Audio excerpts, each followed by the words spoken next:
The Arvaxian Admiral Kroth Zulvar stared at the primitive spacecraft with disgust, curling his upper mandibles.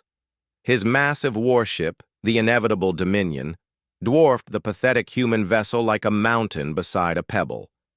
Through narrowed, compound eyes, he watched the insolent creatures scurry about inside their transparent bridge section, unaware they were being observed. "They don't even have proper shielding," he chittered to his second-in-command, Nidra Pax. "Look at them, exposed like insects under glass." Nidra's antennae twitched with amusement. "The intelligence reports were correct, Admiral. These humans have only recently achieved deep space travel. Their technology is laughable. And yet they dare establish an outpost in the Carillion Nebula. Our territory," Kroth snarled, his exoskeleton rippling with indignation. The Arvaxian Empire had conquered 17 solar systems across 3 galactic sectors. For 8 centuries, their military prowess remained unchallenged. No species survived open conflict with the Arvaxians. It was simply accepted galactic fact.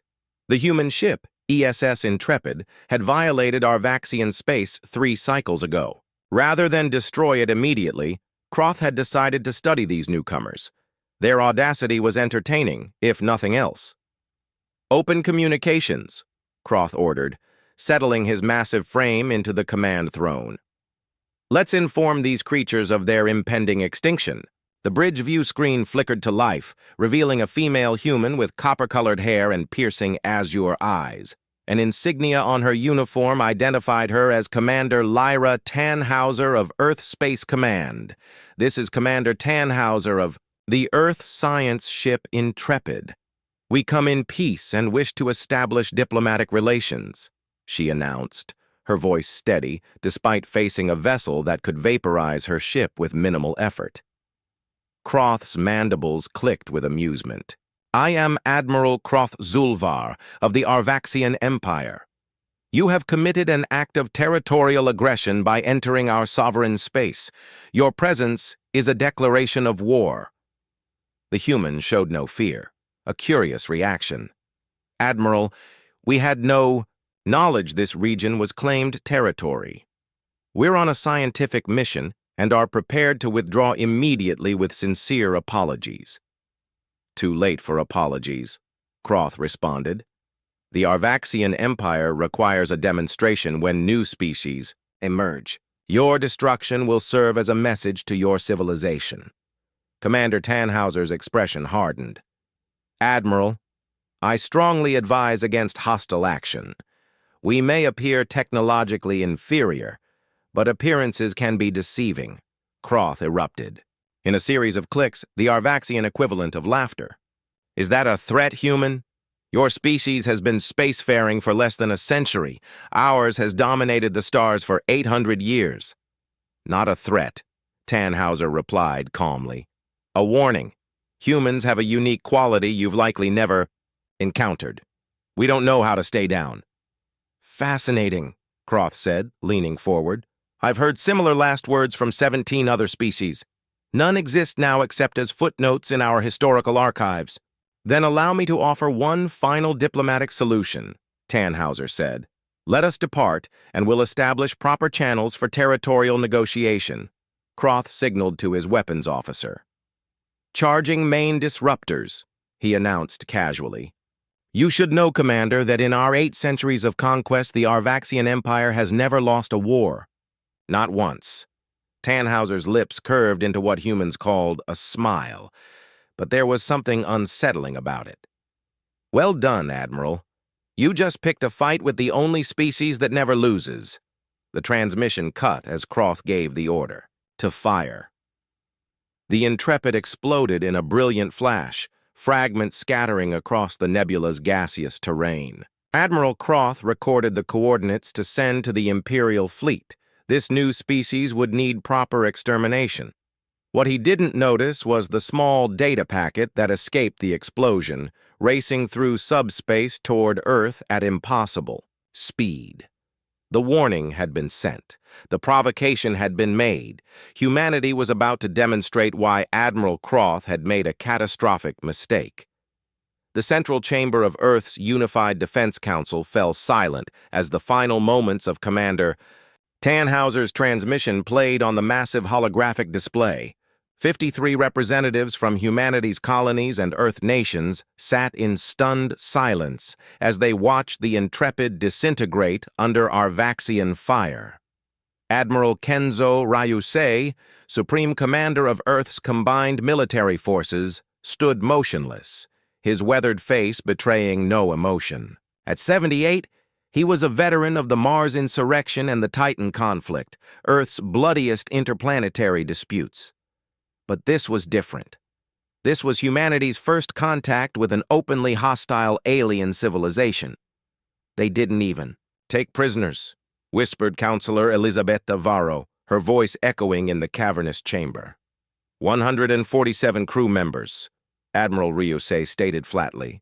Scientists, engineers, explorers, not soldiers. He turned to address the Council directly. The Arvaxians have made their position clear. They expect us to cower or perish.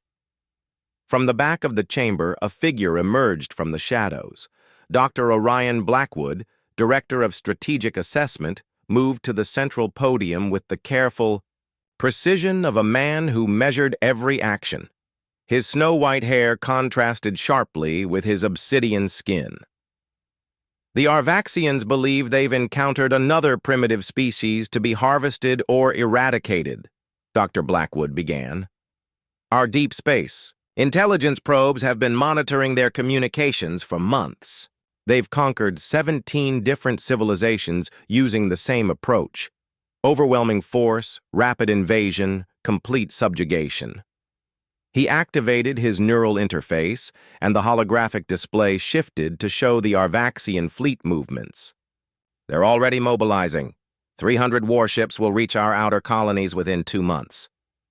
The chamber erupted in panicked voices until Council President Mira Kazan slammed her hand against the table. Enough! Dr. Blackwood, what are our options? Conventional military response would be catastrophic, he replied. Their technology outmatches ours by at least a century. Their hulls are composed of materials we can barely analyze. Their weapons can penetrate our best shields.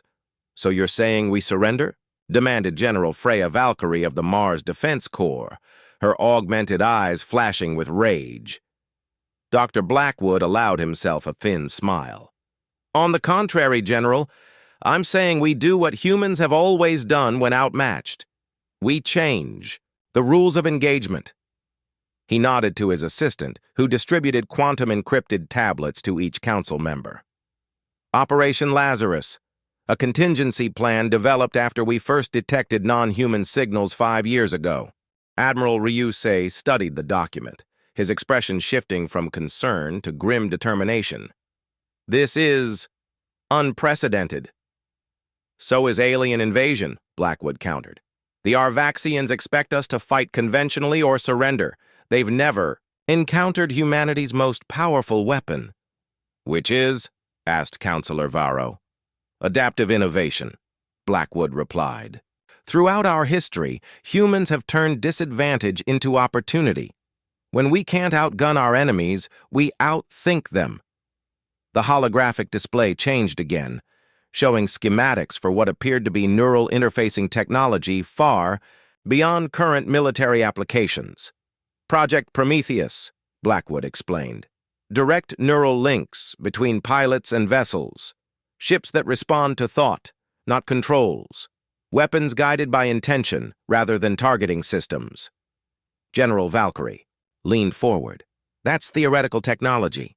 We're decades away from stable implementation. We were, Blackwood corrected. Until Dr. Zenobia Razig made a breakthrough last month. The doors at the far end of the chamber slid open, and a woman with a mechanized exoskeleton that supported her paralyzed lower body entered. Her eyes gleamed with artificial enhancements. The technology works, Dr. Razig announced without preamble. I've tested it myself. My paralysis means nothing when I'm neural linked to a system. In fact, without physical sensation to distract. My neural connection is stronger than able-bodied subjects. President Kazan studied the scientist carefully. "You're proposing we deploy experimental technology against an advanced alien fleet?" "No," Dr. Rezig replied. "I'm proposing we deploy humanity's greatest strength, our inability to accept defeat. The Prometheus Protocol doesn't just utilize our pilots, it transforms them." Admiral Ryusei nodded slowly. "How quickly can we implement?" "We need volunteers," Rezig said. "People willing to be the first." From the back of the room, a voice rang out. "You have one." A young woman stepped forward, Lieutenant Vega Tannhauser, her eyes red from mourning her sister Lyra. "The Arvaxians took everything from me. I want to be first." As if her words had broken a dam, dozens of officers rose to their feet. Then hundreds across the neural-linked global feed. Humanity's response had begun. The surgical bay of the orbital station. Prometheus hummed with activity as Lieutenant Vega Tannhauser lay on the operating platform. Medical drones hovered around, her like mechanical insects preparing her body for transformation. "Final confirmation required," announced Dr. Rezig, her exoskeleton whirring softly as she moved alongside the platform. "Once we begin, there's no reversal. The neural implants will permanently alter your brain architecture." Vega's gaze remained fixed on the ceiling. "My sister is dead. Our colony on Europa is next in the Arvaxian path. I confirmed 3 times already." Dr. Rezig nodded to her team. "Proceed with primary neural interface installation." The procedure lasted 14 hours. Microscopic machines restructured Vega's neural pathways, creating direct connections between her consciousness and the experimental vessel waiting in the adjacent hangar. When she finally opened her eyes, the world appeared fundamentally different. Data streams overlaid her vision. She could feel the station's life support systems, taste electromagnetic frequencies, hear the pulse of power conduits beneath the floors. And beyond that, a presence waiting to join with her consciousness. "Can you feel it?" Dr. Rezig asked softly. "Yes," Vega whispered. "The ship. It's alive." "Not alive," Rezig corrected, "but designed to become an extension of your consciousness. The Nemesis isn't just a vessel you'll pilot, it's becoming part of you." 3 days later, Vega floated in the central neural chamber of the Nemesis, a ship unlike any in Earth's fleet. No traditional bridge, no crew stations, no physical controls. Just a suspension pod where her body remained while her mind expanded. Throughout the vessel's systems, as neural connection reached 100%, Vega ceased to be merely human. She became the Nemesis, feeling through its sensor arrays, moving with its propulsion systems, thinking with both her human brain and the ship's quantum processors working in perfect harmony. "Neural synchronization complete," reported the monitoring station. "All systems nominal." Admiral Ryusei watched from the observation deck, his face illuminated by status displays. "Lieutenant Tannhauser, can you hear me?" "Yes, Admiral," came the response. Vega's voice, but with harmonic undertones that suggested something more. "But Lieutenant Tannhauser feels limited now. What would you prefer?" There was a moment of silence. "Call me Nemesis. It's what I am now." Over the next 4 weeks, 11 more volunteers underwent the transformation. 12 human consciousnesses expanded into 12 vessels, each designed for specific combat roles. They called themselves the Vanguard, the first line of defense against the approaching Arvaxian fleet. Dr. Blackwood observed their training exercises with growing confidence. The neural-integrated ships moved with impossible precision, reacting at speeds no conventional vessel could match. They developed their own combat language, communicating through data bursts and sensory impressions rather than words. "They're evolving beyond our projections," he told Admiral Ryusei as they watched the Vanguard execute maneuvers that defied standard physics. "The neural integration is creating emergent capabilities we never anticipated." Will they remain loyal? Ryusei asked quietly. They're still human, Blackwood insisted. Just more. On the 35th day, deep space sensors detected the Arvaxian advance fleet entering the Sol system. 50 warships moving with precise formation toward the Neptune defense perimeter. They're sending a fraction of their forces, General, Valkyrie noted, testing our defenses before committing their main fleet. Perfect, Admiral Ryusei said. Let's show them why that was a mistake. The 12 ships of the Vanguard launched without ceremony. They carried no additional crew. None were needed. Each vessel was an extension of its pilot's consciousness, moving with the speed of thought rather than the limitations of physical controls. As they approached Neptune's orbit, Nemesis opened a communication channel to her companions. No words were exchanged, only pure combat intention flowing between their integrated minds. The Arvaxian fleet had no idea what was coming. They expected primitive ships with inferior weapons. They expected predictable tactics from a species that had never fought among the stars. What they got was something entirely new in the galaxy. Humanity's refusal to lose, transformed into living weapons. The battle for Neptune was about to begin, and with it, the Arvaxians would learn why Admiral Croth had made the greatest miscalculation in his empire's history. Admiral Croth Zulvar stood on the command deck of the inevitable Dominion, mandibles twitching with anticipation as his advance fleet approached the human solar system. Intelligence suggested minimal defenses around the outer planets, a scattering of primitive outposts easily crushed before the main assault on their homeworld. Scans complete, Admiral, reported his tactical officer. We detect 12 small vessels approaching from the inner system. Minimal weapon signatures, no significant threat. Croth chittered in amusement. Only 12? Their bravery is admirable, if misguided. Standard annihilation pattern. Let's make this educational for the rest of their species. The Arvaxian fleet deployed in their signature crescent formation, a tactical arrangement that had broken the military resistance of 17 civilizations. Their disruptor cannons charged, ready to reduce the human vessels to cosmic dust. Then something unprecedented happened. The human ships accelerated, not gradually as ships under conventional propulsion, but instantly, as if teleporting short. Distances in erratic patterns. The Arvaxian targeting systems couldn't maintain locks. Impossible, hissed Nidra Pax. Their movements defy physics. Inside the Nemesis, Vega existed in a state beyond ordinary consciousness. She perceived space not as empty vacuum, but as a medium she could manipulate. The neural interface translated her intentions into action without delay. No buttons to press, no controls to manipulate. Think and move. Think and fire. The Vanguard struck with devastating precision. Each human vessel targeted key systems on the Arvaxian ships, not trying to destroy them outright, but systematically eliminating their offensive capabilities. They're targeting our power conduits, reported an Arvaxian officer, mandibles clicking in distress. But how? Those are shielded specifically against sensor detection. Croth watched in growing horror as 3 of his destroyers lost propulsion simultaneously. They can see through our hulls somehow, he realized.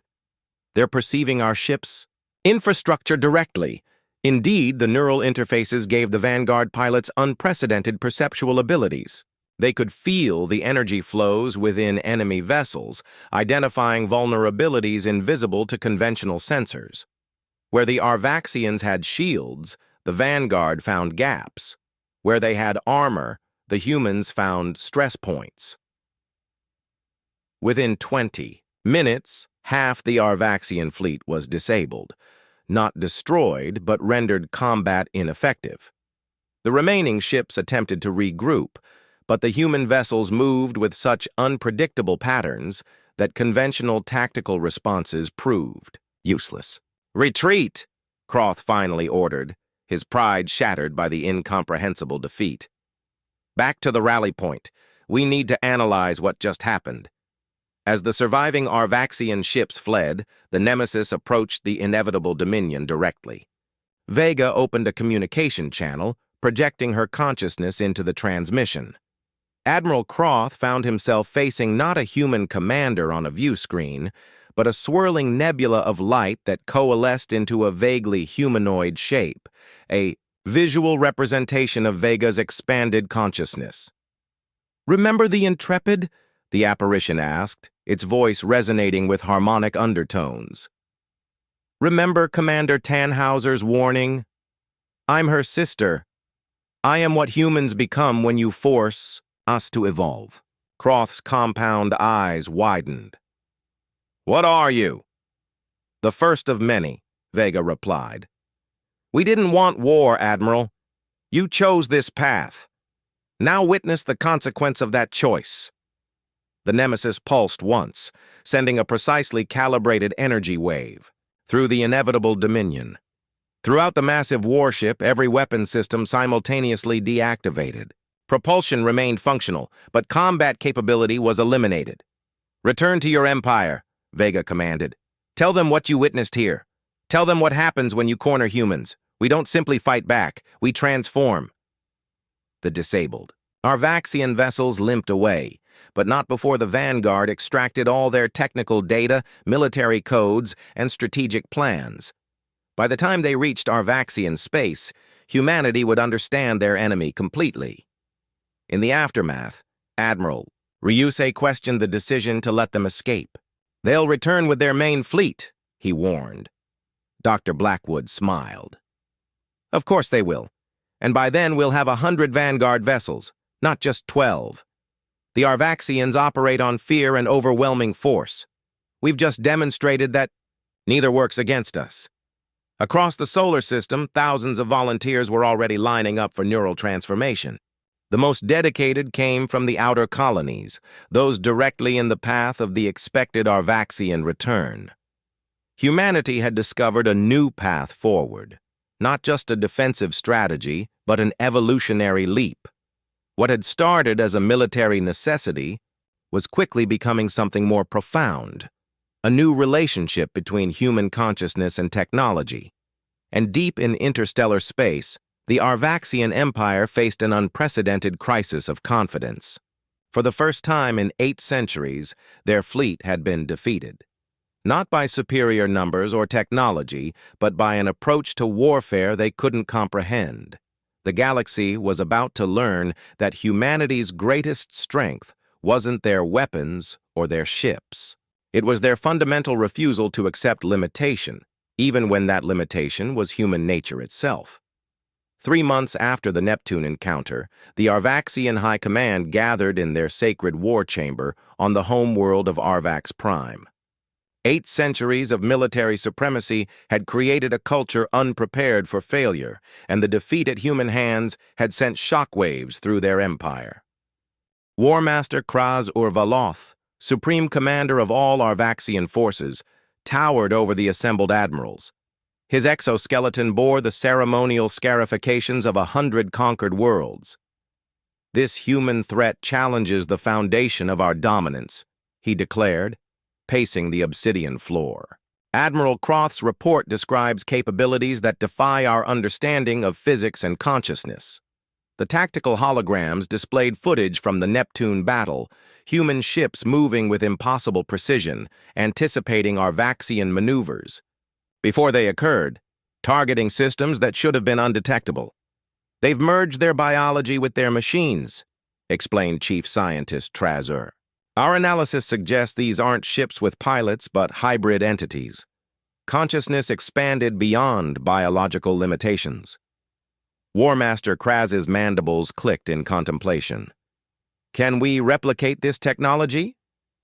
"Not without fundamental changes to our biology," Trazur admitted.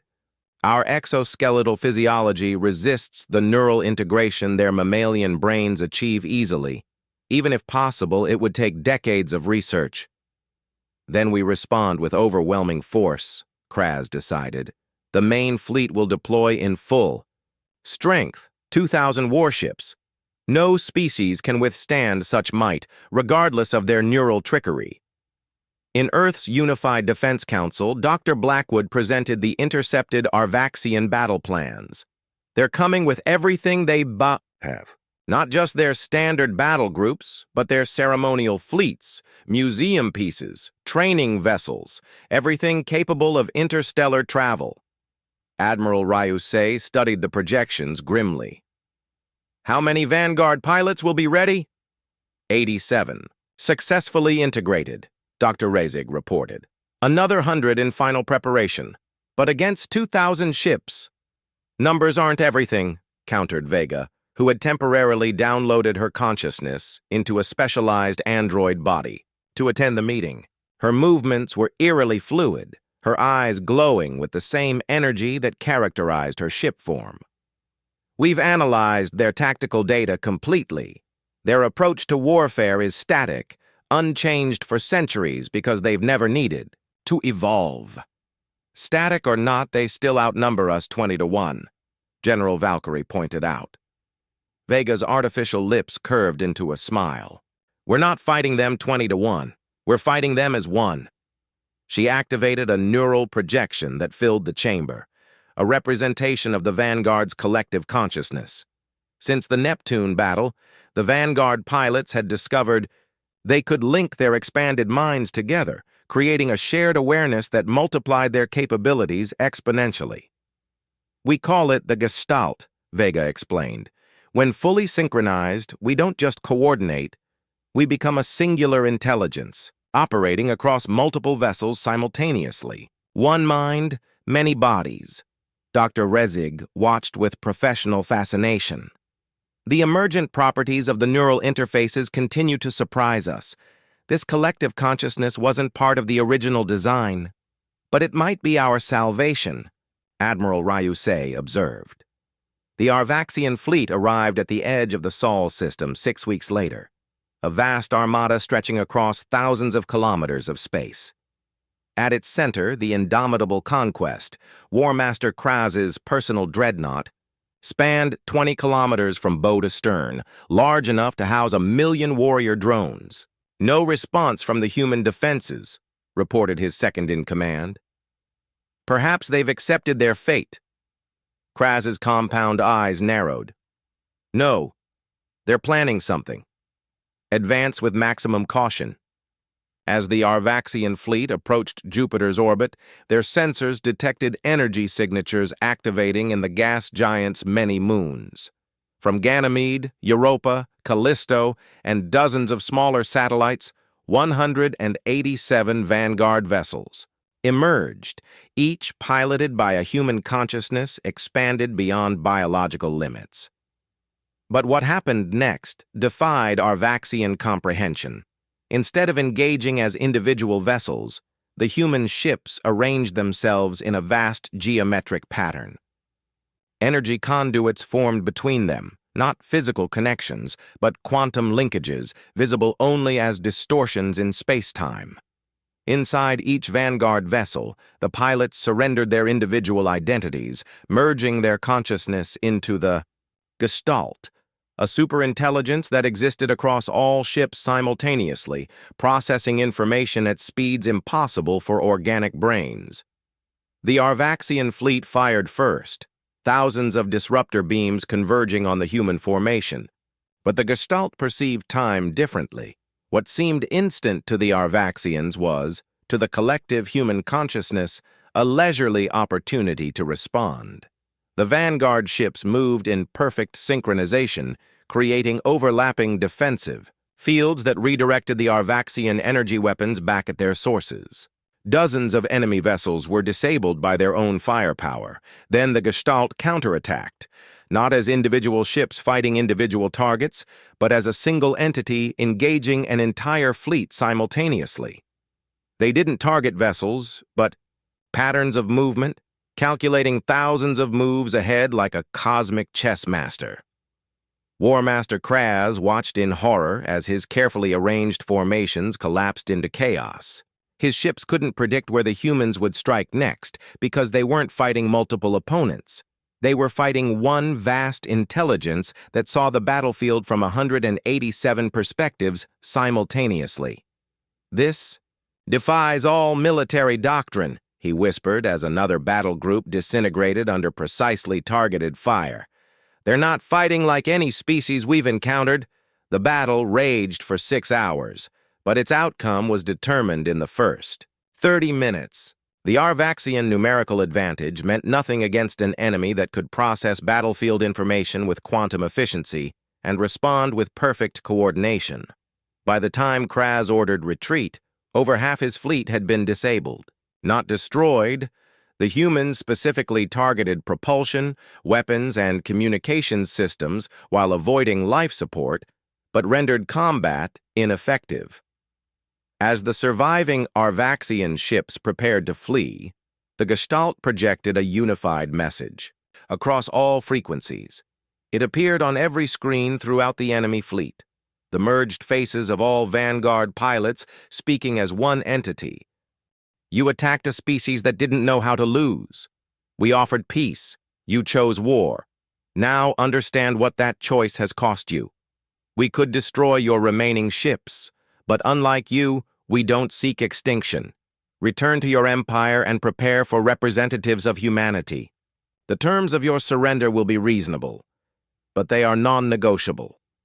The Arvaxian Empire, undefeated for 8 centuries, had met its match not in superior firepower or numbers, but in humanity's unique capacity to transcend its limitations. When faced with extinction, and as the Gestalt dissolved back into individual consciousnesses, the Vanguard pilots understood that they had become something unprecedented in the galaxy, neither fully human nor machine, but something new, something that would forever change the course of cosmic history. 5 years after the Battle of Jupiter, the observation deck of the diplomatic station Concordia offered a panoramic view of Earth and the transformed solar system beyond.